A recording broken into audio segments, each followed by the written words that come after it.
Hi Pisces, this is Pisces Hub. Welcome to my channel. So for today's video, gagawa tayo ng daily reading for Pisces sa araw na ito. Okay, so alamin natin kung ano yung mga posibleng mangyari, mga gabay mensahe ng ating tarot card for Pisces sa araw na napanood mo ito. Okay, so gamitin natin itong dalawang tarot cards po and shuffle muna natin. Okay.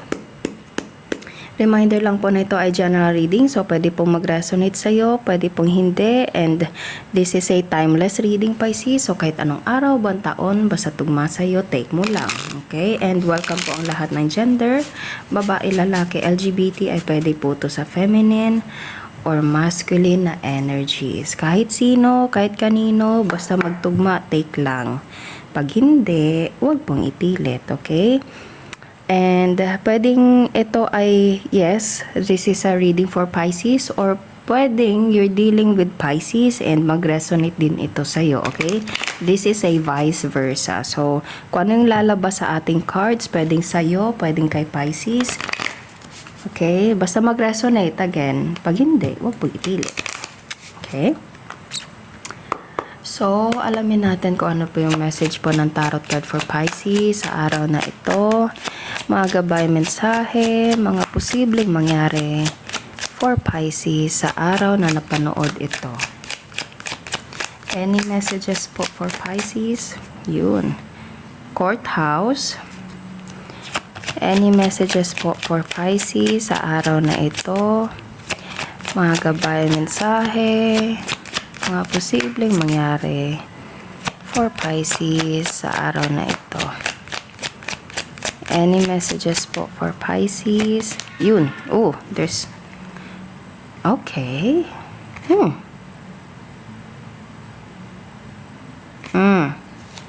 So, there's a decision making, Pisces. Pwedeng ito ay merong connection sa love. Okay? Pwedeng merong kang karelasyon, Pisces, na na posibleng okay, posibleng parang mag-uusap kayo ng dalawang to. Pwedeng ito ay merong connection sa documents, pwedeng sa kasal, okay, or anything na legal documents, and kayong dalawa, there's two people right here na kailangan yung mag-usap, okay, and there's the coffin. Medyo may ending dito sa na ito. Pwedeng ito ay something na relasyon. Pwedeng hindi naman ito like parang siya, parang nag-usap siguro kayo and kailangan yung tapusin. Okay, kailangan yung tapusin, kailangan yung i-end. Okay? I don't know kung ano yung tatapusin, kung ano yung i-end. Okay?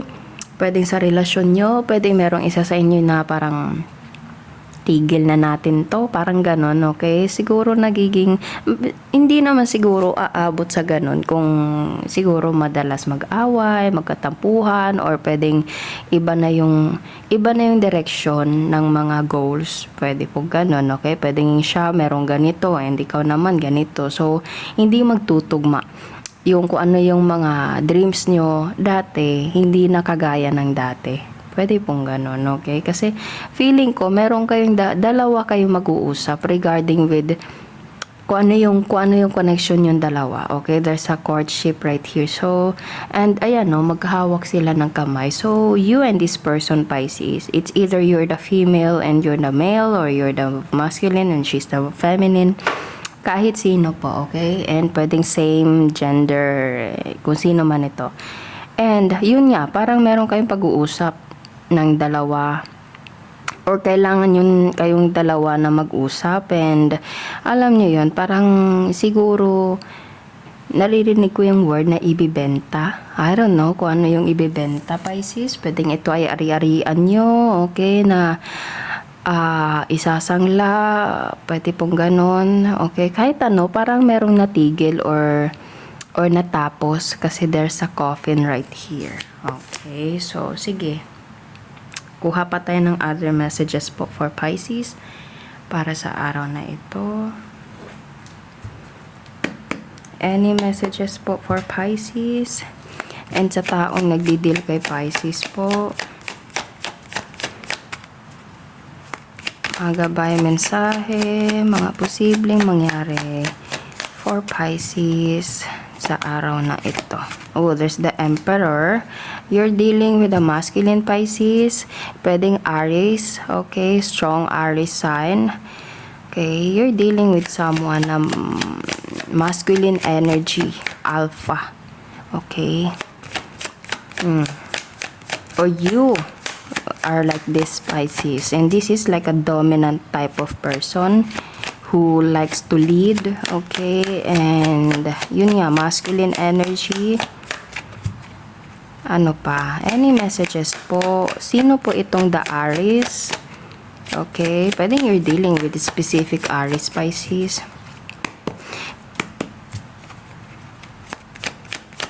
Any messages po for Pisces sa araw na ito? Mga gabay mensahe.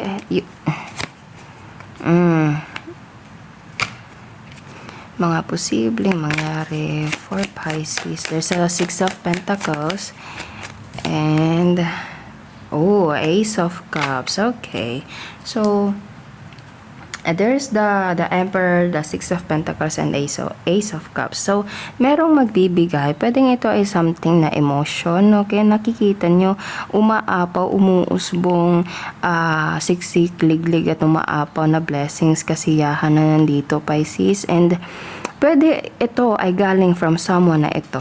Okay, pwedeng ito ay someone na kumbaga generous type.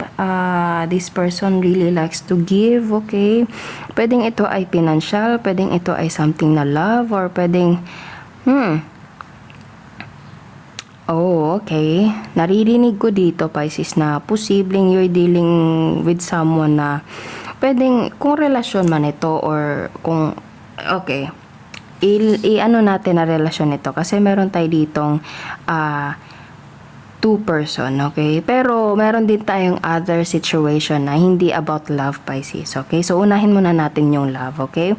Pwedeng ito ay someone na karelasyon mo, and pwedeng natigil, pwedeng kaka-break mo lang, Pisces, or pwedeng you just parang separated from someone, okay? Yun, ito yung natapos, and there is someone na darating for you, Pisces, na ibibigay mas better, mas na nga, better pa, diba? So, kumbaga, this person will like give everything what you need, okay?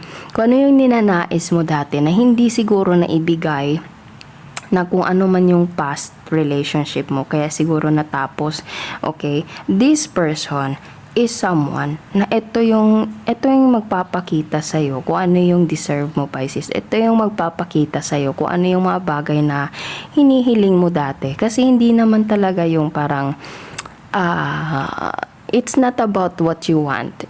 It's about the person that you're asking for, okay? Maling tao yung hiningi mo. Like, for example, gusto mo ng oras. Hindi niya maibigay kasi meron siyang mas priority niya yung basketball, mas priority niya yung games, mas priority niya yung ganito, ganyan, okay? So, it's like, merong reason kung bakit yun natapos. I don't know why, okay? And there is someone, I think this is a person na pwedeng new person ito, Pisces, or pwedeng same person pa rin, I don't know, or pwedeng this past person will step up, okay? Tatapusin niya yung mga bagay na hindi naging masaya sa inyong dalawa, and magsi-step up siya, Pisces. This person will make up those things na nangyari dati, and he will try to give you kung ano yung gusto mo, and kung ano din yung gusto niya. Kumbaga, gusto niya maging mapabuti, mas maganda yung relasyon niyo, okay? So, pwedeng this is a same person. But again, pwedeng this is a past person, and this is like a new person, Pisces, and this person will give you everything what you need, okay? Ibibigay niya yung kung ano yung mga bagay na ninanais mo dati sa maling tao. Itong taong to is ito yung magpapakita sa'yo na meron palang mas maganda, or parang maibibigay niya yung mga nais mo lang dati, Pisces. And hindi siya mahirap para sa taong totoong nagmamahal sa iyo, okay? Hindi siya mahirap hilingin, okay? So, this person will give you, like, kung ano yung shortage dati, ibibigay niya sobra-sobra pa. Pisces. Okay, so yun yung about sa love. Pwedeng magkaibang tao or pwedeng iisang tao lang din to. And this person, as I said earlier, Pisces, magsi-step up siya. Kung ano yung mga mali dati, aayusin niya, ibibigay niya yung mas better. Okay, para sa inyo. Or pwedeng ibang tao to. From past person to new person, Pisces. Okay? And, eto, try natin yung ibang tao, Pisces. You and this person. Pwedeng ito ay pwedeng malapit sa buhay mo, Pisces. Okay? Pwedeng hindi kayo nag-uusap na ng taong to. Okay? You and this person is not talking. Okay? Pwedeng nasa pa kayo, parang silent treatment or parang hindi na kayo nag-uusap. Medyo naririnig ko yung word na friends over. Tama ba yung word na yun? Okay, basta merong natigil. Okay, pwedeng ito ay friend mo, pwedeng ito ay family member, or pwedeng someone na malapit sa'yo, workmate na malapit talaga sa'yo, Pisces. Malapit sa loob mo, malapit sa buhay mo, sa puso mo. Okay, and medyo may natapos. Okay, or natigil kasi meron tayo ditong the coffin. So, pwedeng meron kayong decision na, or ikaw yung nakapag-decide, or this person will decide, or kung ano man na may natigil. Pwedeng communication nyo, relationship nyo as a friend, okay, as a workmate, or pwedeng family na parang kinut off ka, I don't know. Take nyo lang kung saan mag-resonate, Pisces, okay? Binabasa lang natin tong So, there's the Emperor, Six of Pentacles, and Ace of Cups. It's either this is you, Pisces, okay? You will give to people na deserve yung pagmamahal na binibigay mo, yung parang kung ano yung ibinibigay mo, nagpapasalamat sila ng sobra-sobra. Okay? Kasi feeling ko, pwedeng ikaw to, Pisces. Okay? And you will cut off those people na parang hindi na-appreciate yung binibigay mo, or kung ano man yung mo sa kanila, okay? And you, as the Emperor energy right here, you will give it to people na mas ma-appreciate nila, okay? And hindi naman sa hinihingi mo na dapat may kapalit, dapat yan ito. Yung gusto mo lang is ma-appreciate yung effort na ginagawa mo sa tao. Pwede pong ganun, okay? So, you are like, or pwedeng ibinibigay mo to sa sarili mo mismo, Pisces, okay? Parang kung ano yung ibinibigay mo dati sa ibang tao na hindi nila na yung binibigay mo sa kanila, mas nagtuon ka ng pansin sa sarili mo. Etong mga taong nandito, pwedeng ito yung tao na ikaw mismo, okay? As a person like this, you will give back to yourself, okay? Kung ano yung pagmamahal na hiningi mo dati, ito, ikaw mismo magbibigay sa sarili mo, Pisces. Ang daming mga situation, scenarios na nandito. Pwedeng sa love, pwedeng someone na malapit sa buhay mo, friends, workmates, family members na pwedeng kinut off mo, hindi mo nakakausap, hindi mo kinakausap, pwede pong ganon. And it's either magbibigay ka sa ibang tao na mas ma-appreciate nila kung ano yung binibigay mo, or binibigay mo mismo sa sarili mo, Pisces, okay? Mas nag-focus ka sa sarili mo, mas nagbibigay ka, mas nagiging generous ka sa sarili mo, Pisces, okay? So, pwede pong ganon. Okay? Pwede pong ganon. Ito yung gusto mo. Mapa-love, mapa-relationship, relationship with other people, workmate, friends. Ito yung gusto mo, Pisces. Ito. And lahat naman tayo gusto nito. Ace of Cups. Nag-uumapaw. Cups is all about emotion. So, lahat ng emosyon, lahat ng kasiyahan, kung ano man yung aspeto sa buhay, is nandito. And ito yung gusto natin. Masaya. Okay? And yun, yung mga scenarios na yun, yung mga sitwasyon na yun, pwede po yung ganun yung sitwasyon nyo, Pisces. Take nyo lang kung saan doon na mag-resonate sa'yo. Pwedeng sa love, new person, same person na mag-step up, pwede po. Or family member, workmate, friend, na mas ibibigay mo yung mga bagay sa ibang tao na ma-appreciate nila, or magfo-focus ka sa sarili mo, Pisces. And mas magiging generous ka sa sarili mo. Okay? So, take nyo lang kung saan doon yung mag-resonate sa'yo. Pero ganito po yung nababasa natin, and marami siyang mga posibleng mag-resonate na sitwasyon for Pisces o yung mga taong nadideal kay Pisces. Okay? So, pwedeng you're dealing with the Aries, Earth sign, Taurus, Virgo, Capricorn, Water sign, Pisces, Cancer, Scorpio. Okay? So, yun po ang ating reading for Pisces sa araw na ito. Naway nagustuhan nyo po. Huwag nyo po sanang kalimutan na mag-like at mag-subscribe po sa ating channel and click the bell button para ma-notify po kayo sa next videos na i-upload natin. Okay? So, thank you Pisces and God bless!